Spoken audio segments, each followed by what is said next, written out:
My friends, Super Pets just put out a bunch of character posters that makes me wonder, does the marketing team need to be smacked or given all the awards in the world? We have here the Aquaman poster threatening to get you wet by saying, bring a towel, dissing bald Lex Luthor by calling him a smooth criminal, the Cyborg poster just saying, yeah, he's had some work done. Do I even need to say anything about tall, Clark, and handsome? They for sure purposely went so safe on the Flash poster. They don't need no more controversies with the Flash. But the most sinful poster of them all is the Keanu Reeves Batman poster with the words, "The Bruce is loose," and that grin and smile on Batman's face in the corner is haunting. Some of you might not have known, but one of the most viral videos I ever posted online is me showing off how accurate my Batman jawline is. So the only thing left for me to do is resurrect Bruce Wayne and recreate that magnificent poster.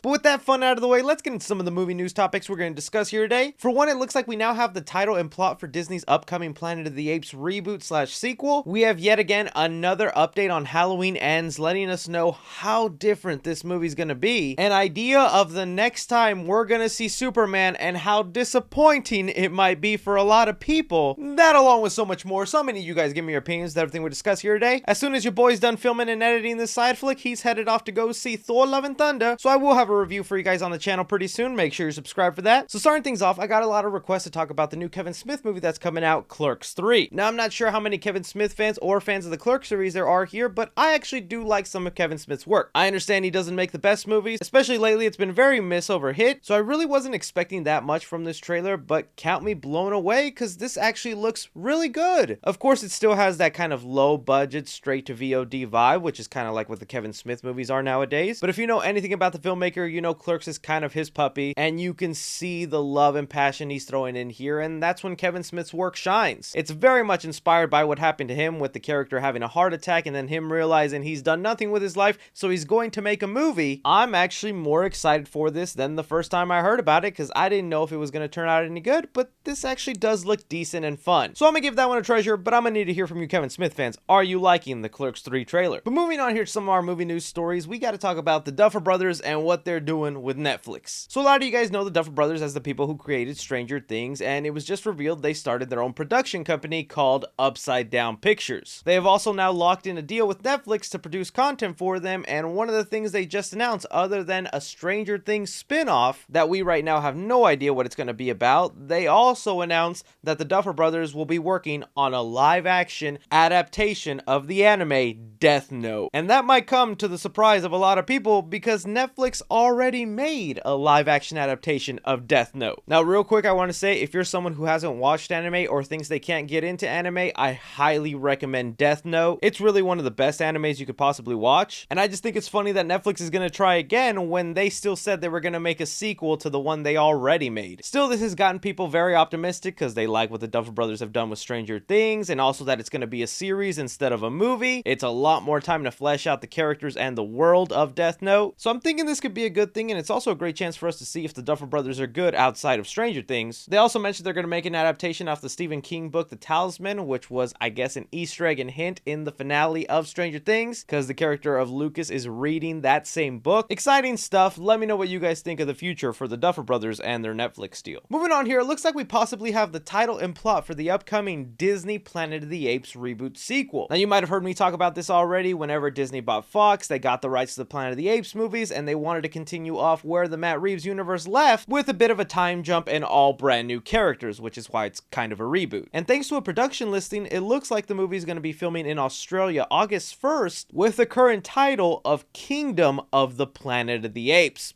I like that title. And the attached plot they have with this project goes as a young chimpanzee is joined by a human on a journey to rescue his clan and save the ape kingdom from an evil ruler unaware his human companion has a more devious intention. And you know what that plot kind of reminds me of? Dances with Wolves, or Avatar. That's the kind of vibe I'm getting here, so it looks like we'll have a young chimpanzee and a human paired up together. They'll be going on this journey, bonding, hoping to save their ape kingdom, and when they get there, the human has to make the decision: do I betray my new ape friends and his clan, or do I join them and fight against my own people? It could go down very differently than that, but that's kind of the vibe I'm getting here, and I guess it wouldn't be so bad. It's a little cliched. I think the bar has been set really high by what Matt Reeves did with his Ape movies, so Disney is definitely going to need to impress, and this plot right here is just okay, it's good enough. To me, I'm just more happy with the title. I really like that. The Kingdom of the Planet of the Apes. How are you guys feeling on this title and the possible plot we have here? Moving on to a little update involving Scream 6. You guys know, super excited for what they're doing with this movie. I can't wait to see it, and we finally have Hayden Panettiere, one of the returning characters of Kirby, talking about the sequel. For one, in an interview with Good Morning America, she had this to say. I called them up myself and was like, so you guys don't happen to want to bring Kirby back, do you? I did. I wanted to be in it that badly. Can you tell us, does Kirby make it past the first kill? I don't think I can.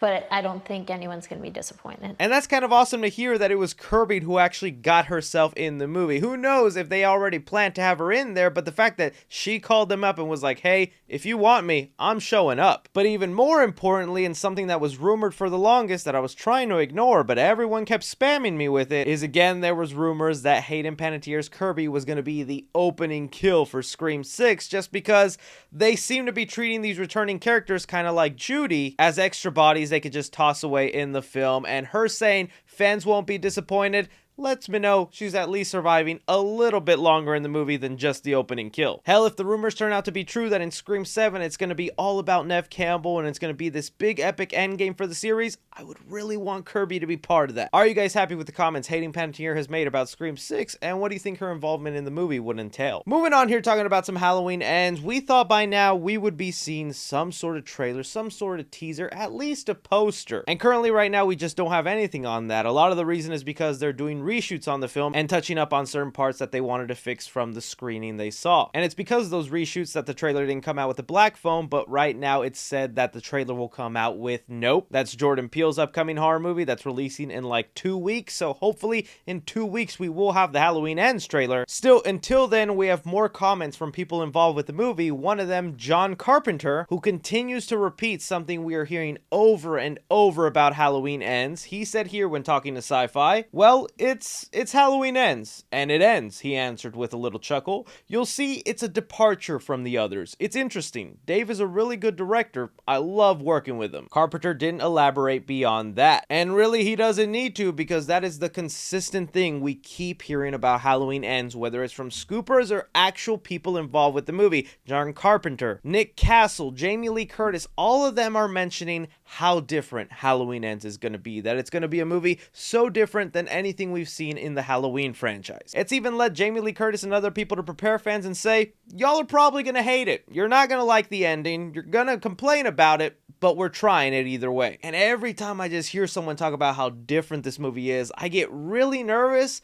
but also super excited, because there's a chance whatever this different thing could be, it could pay off huge, it could be refreshing for the franchise and get us all hyped up. But then there's that bigger chance we're just not gonna like it and complain either way, because it's not the simple Michael Myers going out and about in Haddonfield and stamping people left and right until the end, whether he lives or dies. But my mind just races to like, what is this different thing? What is going on in Halloween Ends that is different? Some people were like spreading around this rumor a couple of weeks back that I think is complete BS and has no weight or credibility to it. But some were saying that like Michael Myers would die in the beginning of the movie and the rest of the film would be a psychological thriller of Jamie Lee Curtis seeing Michael as like a vision or ghost, and that's how he'll be haunting people throughout the movie. And I was like, man, that would definitely be a different way to go. That would be something fans would hate to see. I'll go back to my current theory is that other people are going to take up the mantle of Michael Myers. They're going to be inspired by him. We'll have people putting on Michael Myers outfits and going out slashing, and Jamie Lee Curtis has no idea who the real or fake Michael is. That again though is 100% speculation, and I have no proof or evidence of that. Still, nevertheless, it's said when we see the trailer, we'll get an idea of what this different thing is, but until then, it's fun to wonder and speculate, what could they do in this movie that is going to be so different? I toss it off to you guys. I need your theories down below. What do you think is happening in Halloween Ends that everybody who describes it keeps saying, this ain't your grandpappy's Halloween. But bringing us here talking about the Man of Steel, aka Superman, because we got, oh my gosh, some disappointing news. So it looks like we might actually know the next time we see Superman appear on the big screen. It's a lot sooner than you think, and it's in a movie coming out this year, but the result of it might actually disappoint some people, which I don't think would be a big spoiler to bring it up, but if you'd rather not know, I'd say just click away from this video now. But it's said that Superman is set to appear in the upcoming Black Adam movie. Heck, even Dwayne Johnson kind of hinted to this being a thing recently on Twitter, where a fan told him, I would love to see Superman and Black Adam fight, and Dwayne Johnson responded with, the number one thing I've learned in this industry is to listen to your fans. It's also been something he's constantly mentioned over and over. So by now, a lot of people might be going, Chris, how is that disappointing? I would love to see Superman and Black Adam teasing a big old fight between them. What's disappointing about that? It's gonna be another headless cameo the same way we got in Shazam and Peacemaker. We are now possibly about to get the third Superman appearance where it's played by a no-name actor. Really think about that. That is how crazy Warner Brothers has this whole Superman situation, where we are about to get more appearances by a no-name Superman than actual Henry Cavill's Superman himself. That's where the disappointment kind of comes in, and I'd rather just tell you guys up front so you kind of be prepared for it. At one point, I think even Dwayne Johnson said, yes, I want to fight Superman. At this time, though, I don't know which Superman that'll be, but I want to fight him. And it's just, again, that frustrating thing DC fans have right now, that we'll continue to get 20 different Batman movies and shows while just being lightly teased about someday maybe Superman will return. But this is where I throw it off to you guys. If we end up getting another headless Superman cameo, will that be disappointing for you? What do you think they're even trying to set up here? For all we know, it could be because Warner Bros. Just doesn't even know if it'll be Henry Cavill in the future, so keeping it a headless Superman opens the door for that to be anybody someday. And then they could still do their Black Adam vs. Superman movie, even though I kind of would rather see Black Adam vs. Shazam. You guys are gonna have to let me know down below. But that is all the movie news we currently have going on right now, guys. I want to thank you so much for taking time out of your day to watch me talk some movie news. Don't be forgetting to hit that like button, subscribe if you haven't already, follow me on Twitter at 3C Films or on TikTok at 3C Films. But as always, I'm Chris. Take care.